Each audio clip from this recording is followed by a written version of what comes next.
contractors is they get right on the phone with you and they stay on the phone with you until you're done. Wow. So we're in Clovis, California. We just finished installing a couple sinks here. Homeowners installed the sinks, and actually we pulled this one back out. It got scooted over during installation, so we went ahead and caulked it back in for them. You wait at least 24 hours before you do anything with that, cleaning the counter or whatever, because that is a water-based caulking. This one's siliconed in, so go ahead and take a water-based caulking white. Just fill it around, use a little tool, clean it off. It'll look nice. So faucets are Pfister. Beautiful faucets. Love these waterfall type faucets. They're working great. The only work that we've done, like I say, we glued this sink back in.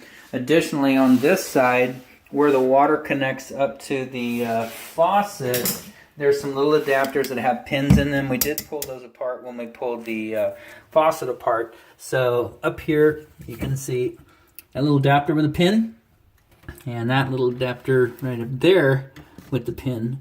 We pulled the pin, put the adapter back on. So that retains the copper tubing to the adapter to the water supply line. But none of that is ours. The shutoff valves are new, installed by the owner. Supply line's new. Everything in there looks great. Quarter turn valves and Watts supply lines, those are great. So, but we did touch that plumbing up there where the adapters come apart. So we did do that part, and you can see the caulking up in there, at least toward the back, even when taking a picture of that. So it's caulked in real good all the way around, let that dry. What we did do is come in and cut back the old waste pipe in here and put in new tubular piping. So on this side, actually, we cut it back so far.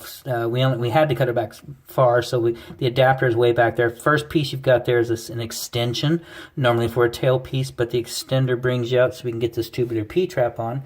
Tubular P-trap and then a short little tubular extension right there tied together. We've tested all this. Everything looks good. The water pipe looks good. Waste is working correctly. No leaks, no runs, no errors. Same thing on this side. We had a bit more pipe to work with on that, so it's out further. No extension. Went right to the tubular P-trap, over to the tubular extension, and then up right into the tailpiece. So everything you tested, everything is good. On this portion over here, we did replace the cartridge in this tub. And for whatever reason, it was not seating correctly. We used a 1225 Moen cartridge. The old one was a 25902. They said it's compatible, but it wasn't bottoming out at the bottom. It seemed like it was hitting something or grabbing something. We notified the homeowner that if they begin to develop leaking back in here at all, water starts dripping down out of that discussion area, let us know. We'll come back out and replace that. Try and get the new one in there. Might need to, some kind of a bottle brush to get in there and polish out that brass, because it's probably pretty calcified in there. But for right now, this valve works fantastic. It pulls now, instead of trying to get a wrench and pull that faucet down, it pulls straight out. Left hot, cold on the right. Works great, so that is in good shape.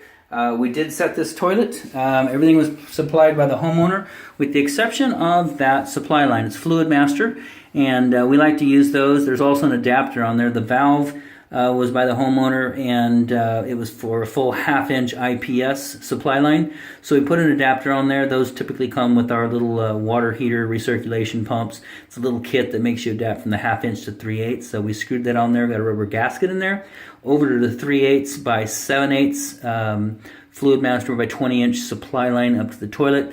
So everything's working good there. This is a toilet right out of Costco. I forget the brand name of it, but it's a one-piece. Set great. The flange down below is questionable. It's very gingerly tightened down because the flange is bent up and it's pretty weak. So we tightened it down a little bit and we shimmed the rest in the front. About 3 shims around the front. It does not rock. It does not move around. So treat this real nice. Should give you years of life. So everything in here is done. Outside of that, installation is done.